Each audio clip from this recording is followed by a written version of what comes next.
তো বাসায় রান্না বান্না করা হয়েছে, মনে করেন যে অন্য অন্য সময় যে রান্না করা হয় সে রান্নাতে অতটা সময় দেওয়া হয় না, অতটা মনে করেন যত্ন সহকারে করা হয় না, তার কারণে খুব বেশি একটা ভালো হয় না।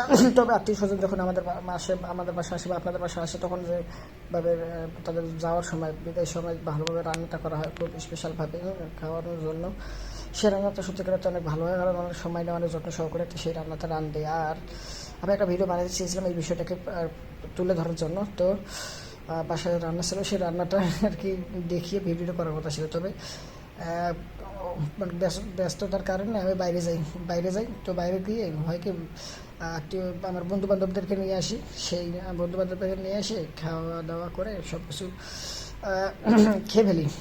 কোনো কিছু এখন নাই, সমস্ত কিছু খেয়ে ফেলেছি, খুব ভালো হয়েছে। তবে খাওয়ানো একটু কম পড়ে গেছে, ওকে কিছু করার নেই। আমার মনে হয়েছে তারাও অসন্তুষ্ট এই খাওয়ারকে কেন্দ্র করে, খুব বেশি একটা ভালো হয়নি, আরও বেশি পরিমাণে খাওয়া হওয়া উচিত ছিল। বিশেষ করে মাংস একটু কম হয়েছে বলে মনে হলো আমার নিজেরও।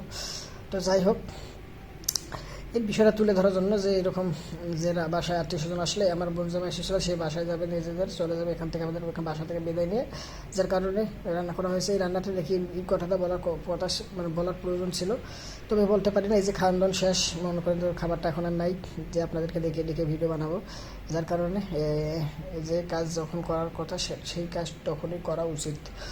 এটা আমি আগে থেকে মানতামও, কিন্তু কোনো কারণে ব্যস্ততার কারণে পারিনি।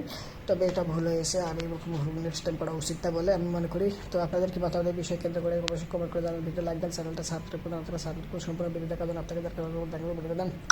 Bye bye.